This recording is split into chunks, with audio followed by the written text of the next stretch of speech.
so there's this guy, we'll call him Phil.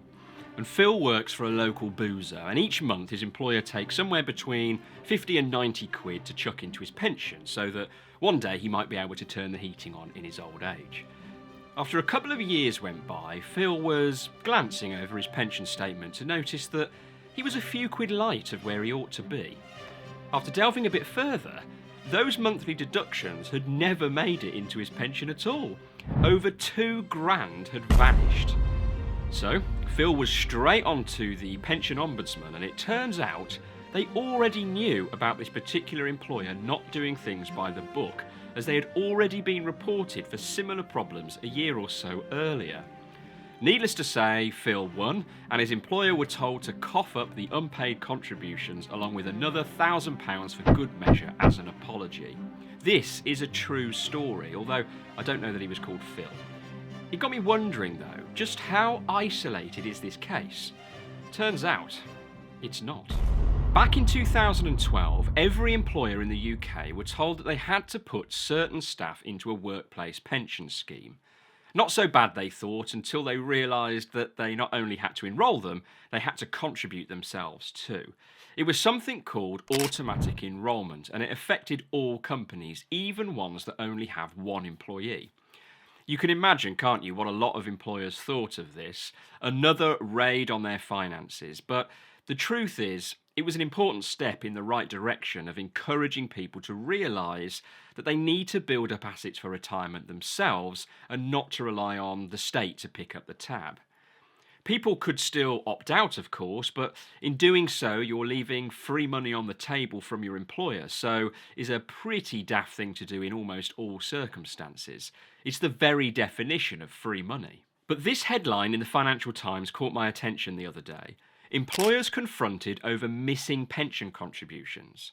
The pension ombudsman, who oversee complaints, have reported a 30% rise in complaints for workers at smaller companies.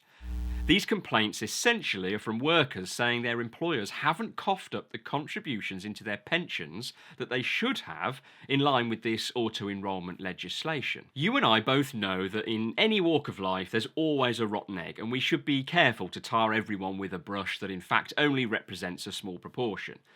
And in this example, employers are no different. The vast majority of employers have been complying with these new pension rules, and many pension pots have been given a welcome kickstart as a result, which can only be a good thing. You can picture it, can't you? A looming recession, eye-watering inflation figures that we can't seem to shake, and the cost of living crisis we're all facing.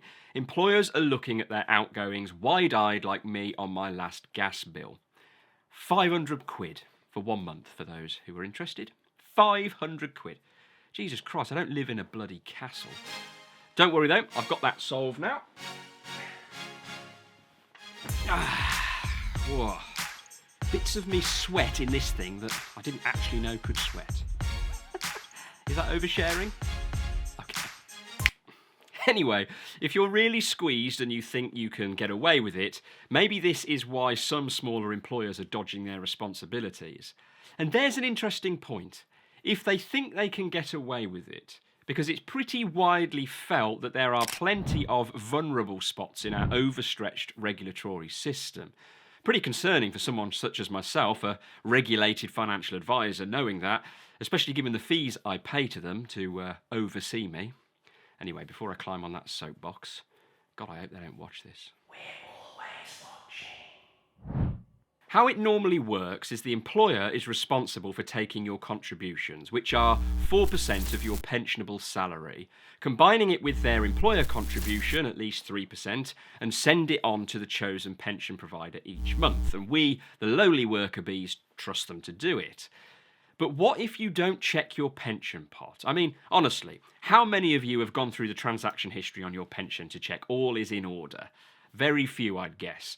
Most of us get a pension statement once a year. It gets opened, glanced at, chucked in a folder somewhere if it's lucky, a bin if it's not, and that's that.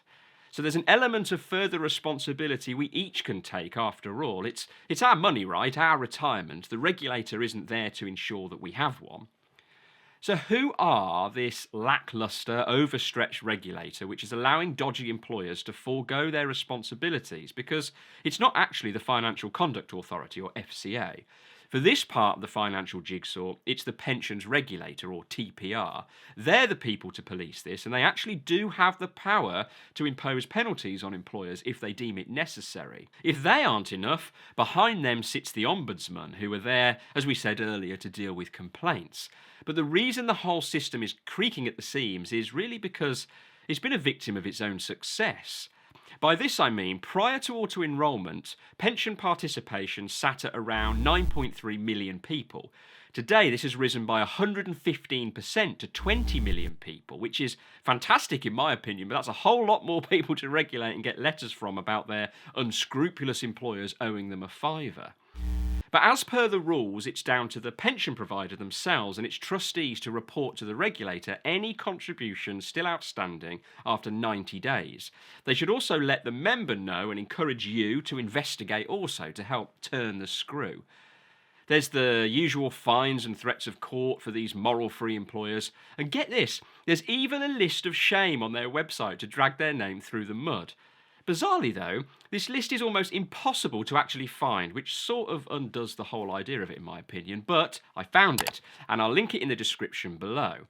Have a check and see if your employer are on there. It's like the banned list of patrons at Phil's Boozer. Here's the reality, right? The regulator have limited resources and they therefore have to take a risk-based approach to assess the appropriate response and intervention, taking into account the value of missing contributions both individually and in relation to the size of employer and the number of staff impacted. Not my words, the words of a spokesperson for the Pensions Regulator. Now, they aren't going to say this out loud, but you and I both know what this actually means. It means they're struggling to police it all, so they catch the big fish and the smaller mackerel slip through the net. Mackerel are small, aren't they? So look, here's my message. Check your pension scheme and make sure the contributions that should be going in are going in. Ask your provider for a transaction history. Look at the lists of ins and outs and match it with your payslip. This is especially a good idea if you happen to work for a smaller employer, or even worse, someone on Phil's banned list. If you find a discrepancy, get reporting. You can go to the Ombudsman, it's free, and there's no minimum limit that there has to be missing before they'll hear you out. Look, as you can imagine, it ain't quick and stuff has been taking over a year. That's not surprising. What is surprising to me, however, is how it is all enforced, because the Ombudsman doesn't actually have the power to enforce its determinations directly. It's down to the applicant, so you and me, to ensure the enforcement is carried out through the courts if necessary. Seems mad to me. Why is it your responsibility and my responsibility to make sure they comply? They were already there because they didn't do something they were legally obliged to, and now you're telling me that I have to be the person to make sure they follow through. Crazy. Anyway, all this talk of Phil's Boozer has made me want a beer. I promise not to start a bar fight and end up on a hard-to-find list of the regulator's antisocial pension payers. Promise.